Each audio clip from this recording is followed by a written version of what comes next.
이른바 10-15 부동산 대책 점수를 준다면 몇 점 정도 주시겠습니까? 3점도 아깝다. 예. 특히 10-15 대책은 투자자, 실수요자, 투기자가 구분이 안 돼 있습니다. 모두가 사기 어려운 시장이 됐잖아요. 그러니까 월세를 살면서 돈을 모아서 내 집 마련을 해야 되는 구조가 되는 거죠. 근데 더 힘들잖아요. 대출은 더 줄이고 있잖아요. 앞으로 더 안 줄인다는 보장도 없습니다. 가뜩이나 어려우신 분들이 이제 비판적인 시각들이 더 커진 거죠. 그러면 이번에는 자기가 처한 상황별로 좀 어떻게 대처해야 되는지를 여쭙고 싶은데요. 다주택자는요, 2017년부터 주택 수로 증가할 때부터 계속 정리하고 있었습니다. 저희 팀이 매년 연간 그 개인 상담을 1000건 이상 하거든요. 근데 다주택자가 나 더 살 건데 어디 사야 되냐는 질문은 없습니다. 그렇다면 1주택자 분들은요, 갈아타기도 하고 싶고 내가 지금 이걸 그대로 가지고 가야 되나 고민도 많으실 것 같은데 1주택자는 627 대책부터 해서 현재 10-15 대책 때문에 움직이지 못합니다. 갈아타기가 막혔습니다. 갈아타기도 어렵고, 근데 예를 들어 갈아타지 않는다고 해도 내 아이의 뭐 학교라든가 내 직장 이동으로 인해서 전세 주고 전세 가고 이런 경우도 상당히 많잖아요. 근데 있습니다. 지금은 그것도 어려운 거 아니에요?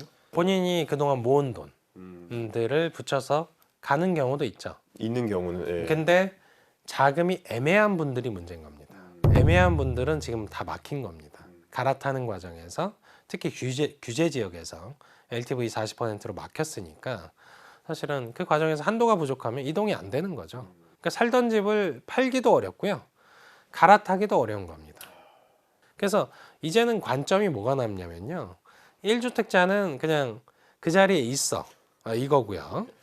그리고 다주택자는 원래 정리 중이고 더 사진 않고 있었으니까 계속 하나로 모으는 중이었죠. 그러니까 이쪽도 더 살 생각은 없습니다. 근데 이제 남은 건 이제 제일 피해 계층은 무주택자죠. 그 무주택자 어떻게 할 거야? 이제 이런 질문 하시면 잘 생각해 보시는 거죠. 이거는 이제 이런 관점입니다. 무주택자가 내 집 마련을 뒤로 미룰 때는 대다수는 자금 문제입니다. 자금이 내가 당장 없어서 모아야 되는 건 그럴 수 있어요. 근데 이미 자금이 있는데 선택을 안 하고 있으면 그 이유를 사실은 찾기가 지금 어려운 구도예요. 왜냐하면 내가 지금 바라보던 지역도 규제 지역이 되면 또 바꿔야 될 수 있거든요. 보통 선호 지역은 한 2-3군데 항상 마음에 담고 있습니다. 무주택자는. 그러면 그 선호 지역에서 저쪽이 규제 지역 되고 계속 없어지거든요. 이런 네. 경우에. 그러면 그거 왜 기다리고 있을까요? 그러면 빨리 찾아야 되는 거죠. 그러니까 다르게 해석하면 물론 규제 지역이 앞으로 어떻게 변화될지 모르겠지만 현 시점에선 그러면 구리 부천에 사야 되는 거예요. 청약을 통해서 내 집 마련할 수 있으면 가장 좋습니다. 청약을 할 때 계속 떨어지면 이분은 어떻게 하죠? 무주택자가 선택할 수 있는 경로는 기존 주택에서 나한테 최적화된 거, 내가 끌어모을 수 있는 자금 내에서 어차피 영끌은 안 된다라고 설명을 드렸어요. 그러니까 그 자금 내에서 선택할 수 있는 가장 최상의 것을 누가 먼저 찾냐의 문제지. 그걸 가지고 뭐 기다릴 거야 할 때는 지금 이제 설득 포인트가 없습니다. 저는 6.27 대책 나오고 나서 이 연장선상에 있는 대책이 다 나올 때까지 좀 기다려 봐야겠다고 기다렸거든요. 좀 우둔한 거네요. 그럼 제가 그 6.27 대책은 6억 원 한도 규제만 있는 게 아니었어요. 앞서 설명드린 것처럼 정책 모기지도 줄였고 대출 기간도 줄였죠. 30년 모기지로 줄이고 생활 안정자금과 관련된 한도도 줄이고 신용대출 한도 내에서 그러니까 소득 수준에서 신용대출 한도가 나오게끔 다 바꿨습니다. 그래서 그걸 보셨으면 서민 실수요가 제일 타격을 많이 받겠구나라고 일단 느낄 수밖에 없는 대책이었어요. 눈높이의 그 구와 동네가 완전 이렇게 몇 단계씩 떨어지더라고요. 최대 한도가 6억 원 캡이 씌워졌으니까 사실은 현금이 넉넉하신 분들 아니면 그 원래 보던 것들을 사실은 들어갈 수 없는 구조가 되는 구조가 됩니다. 왜냐하면 7억 원, 8억 원까지 했던 것들이 갑자기 6억 원이면 2억 원이 부족하잖아요. 근데 일반적으로는 그게 쉽게 모이는 돈이 아니거든요. 뭐 신용대출도 다 줄였으니까.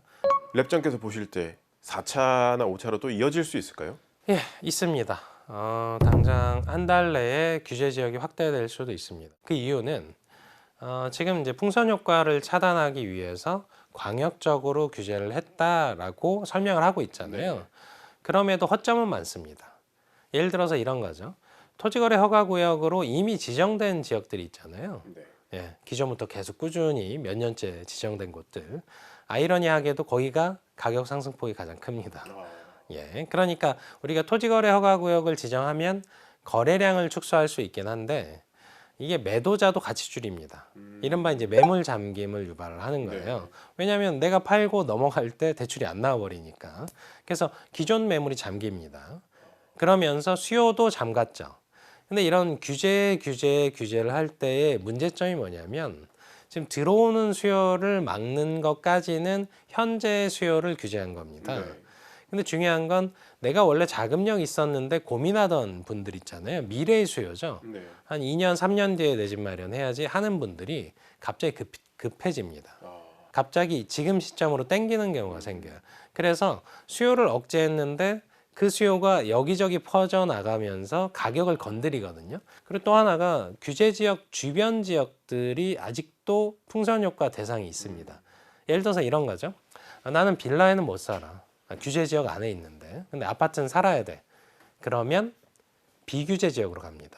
근데 비규제 지역으로 지금 남아있는 데가 경기도에서는 지금 후보지로서 풍선 효과 후보지로서 구리시가 있고요. 그리고 부천도 있습니다. 거기에 뭐 김포도 있고요. 거기에 고양시도 있습니다. 거기에 안양시 쪽에서도 만안구 쪽에 가면 규제 지역이 아닙니다. 그리고 동탄에 가시면 그 동탄 신도시가 있잖아요. 화성에 가시면 거기 또 규제 지역이 아닙니다. 그래서 그쪽 지역이 갑자기 수요가 그쪽으로 분산되고 있고요. 거기에 인천에도 굉장히 대규모 주택들 많습니다. 신축도 많고 청라에도 있고. 좋은 데 많더라고요. 그러니까 그쪽으로도 넘어가죠. 그럼 실제로 지난 열흘 사이에 이런 풍선 효과라든가 아파트, 오피스텔, 뭐 전세, 월세 뭔가 가격 변동이라든가 이런 게 좀 관측이 되던가요? 일단은 보통은 충격요법을 한번 받으면요. 일단 잠깐 정지됩니다. 지금 좀 멈춘 것 같아요. 그러니까. 그래서 우리가 거래 시장이 지금 10분의 1 토막 났어요. 반면에 아까 설명드린 이제 구리, 이제 동탄 이런 데는 최근에 거래 찍히는 부분들이 물론 20일 전에 찍힌 겁니다. 근데 물론 이제 이 지역은 토지거래 허가구역은 아니니까 거기서 한 1억 원 이상 튀었습니다. 순식간에. 그러니까 수요가 들어가면서 이렇게 튀면 금방 또 규제 지역 됩니다. 그래서 추가 규제가 있을 거냐 하면 결국은 이제 시장의 움직임에 달린 거죠.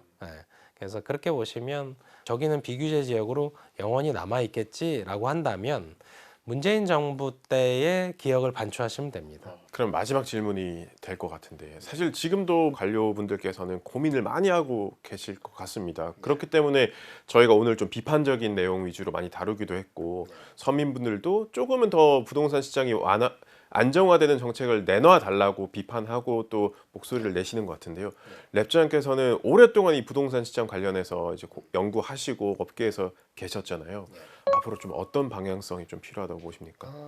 저는 원래 그때 그러니까 이재명 대통령께서 세금으로 집값 잡지 않겠다 얘기 나왔을 때 세금을 아예 안 건드리면 그대로 중과세가 됩니다. 우리가 이제 양도세만 해도 중과 유예하고 있었거든요. 내년 5월까지 유예입니다. 근데 이게 일몰되면 바로 중과세가 돼요. 그리고 취득세도 이미 중과 중이었습니다. 그리고 보유세는 일부 유예해 놓은 겁니다. 이것도 이제 그 윤석열 정부에서 완화시켜 놓은 거거든요. 그러니까 우리가 이런 부분들을 사실은 손을 안 대면 사실은 중과세로 간다는 얘기로 들렸어요. 근데 이제 그런 관점에서 봤을 때 6.27 대책을 하기 전에 앞서 설명드린 것처럼 실수요 투자자, 투기자를 명확하게 일단 구분하는 것들을 했어야 되고요. 그리고 지역을 차등화해야 됩니다. 지금 이제 6.27 대책 보시면 수도권 전역을 하잖아요. 근데 예를 들어서 외곽지는 옳은 것도 없고 미분양도 많습니다. 거기에 왜 이런 일괄 규제가 필요한 거죠? 그러니까 예를 들어서 우리가 외곽지라 하면 뭐 평택, 안성 이런 지역이잖아요. 거기는 미분양 관리도 맡고 있는 지역이에요. 거기에 6.27 대책이 왜 필요한 거죠? 필요가 없는 거예요. 그러니까 무슨 얘기냐면 지역에 대한 그 차등화도 없었던 거예요. 수요자에 대한 차등도 없었고 지역에 대한 차별적인 포인트도 없었던 거예요. 거기에 우리가 균형 발전을 하려면 지방은 우대를 해야 됩니다. 특별한 우대가 필요한 거예요. 세금에서도 대출에서도. 근데 이런 그러니까 지역에 대한 차등도 차등인데 지방 쪽을 우대를 안 하니까 지방 쪽에 갈 유인이 없죠. 그러니까 돈이 다 서울로 그렇습니다. 수도권으로 몰리는 거군요. 그래서 이제 다주택자 관련된 그런 이제 똘똘한 집 한 채 이런 부분들부터 세금 혹은 대출을 통해서 해소를 했어야 된다는 거죠. 예, 근데 그 해소는 없고 똘똘한 하차를 지금 강화했습니다. 예를 들어서 어떤 집을 살 때 굉장히 신중해져야 되는 입장에 처했잖아요. 그러니까요. 하나를 사고 나면 이동이 쉽지 않으니까 네. 그럼 똘똘한 한 채를 강화한 거죠. 그러니까 정책이 거꾸로 간 겁니다. 그러니까 똘똘한 한 채를 완화해야죠. 그러니까 수요를 분산해야 되는 거죠. 어차피 수요는 지금 뾰족한 상황인데 더 뾰족하게 만들어 놨습니다. 그 부분부터 좀 완만하게 만들고 이제 지방 쪽에 이제 세컨드홈, 세컨드 주택 이런 부분들이 뭐 이른바 이제 별장 개념 이런 것들이 전혀 작동하지 않고 있습니다. 근데 인구의 절반은 수도권에 살고 있잖아요. 네. 지방의 주택 수요는 지방 사람들끼리 알아서 해 이렇게 지금 방치하는 수준입니다. 예. 근데 서울 수도권의 그 절반의 가구는 고향이 다 다릅니다. 그렇죠? 네. 그러면 자기 고향에 주택을 하나 더 살 수도 있는 거잖아요. 이럴 때 우대를 해주면 굉장히 좋은 거죠. 그러면 노후에 사실은 수도권의 주택을 팔고 자기 고향으로 갈 수도 있는 거잖아요. 그게 결국 수도권에는 공급이 하나 더 나오는 걸로 그렇습니다. 되겠군요. 그런 어떤 뭔가 메커니즘을 좀 그려야 되는데 지금 기준이 없습니다. 정책이 모호하고 그냥 자금의 순환만 지금 돌리려는 목적에서 정책들이 나오는 게 되게 어떻게 보면 단편적이고 어떻게 보면 1차적이고 편향적이다 이렇게 보입니다.